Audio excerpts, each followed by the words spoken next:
The next question is regarding costs again, because I think it's an important topic that a lot of folks are interested in today's meeting. And this particular question rather, while we are saying that we don't have cost estimates at this time, there is mention that the pre-development agreement proposals for this project have submitted cost estimates, initial cost estimates during their process. And so with that, there's a perception that this information is being withheld from the public. Can you speak a little bit to those initial cost estimates and what that information provided us at that particular time, and how that brings us to now, and how we're continuing to evolve the conversation around costs for these proposed alternatives? Yeah, it's true. It does seem a little bit unusual that some numbers have been floating around out there, and why aren't we talking about those numbers? And part of it has to do with the fact that we're so early on in the process, that the cost estimates that were produced during the feasibility study, the cost estimates that were included in the proposals from the PDA teams, happened at a very early level of design. Design is often talked about in percentages, and to think about the fact that a cost estimate was produced when a project was only defined to the level of 1 or 2% engineering, that's extremely early on in the process.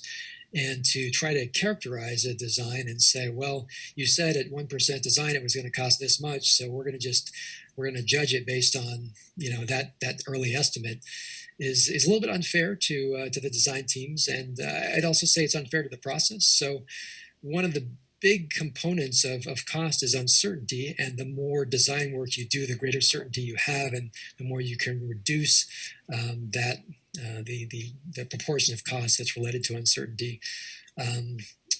Cost is something that we've been thinking about again for a long time, from before we even started thinking about how this project development process was going to take place.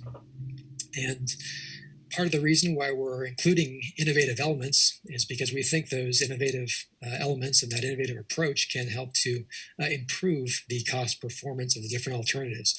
So again, we need to allow that process to take place, to occur, before we get out ahead of ourselves. And we just need to, unfortunately, as with a lot of these things, wait for the project alternatives to be fully defined, to be fully analyzed, and then we'll absolutely be sharing everything that we know and that we've learned about the costs associated with the project alternatives in various ways. If I can just jump in, I want to reiterate that Metro is the public agency, and that is our responsibility while we are partnering with these private firms.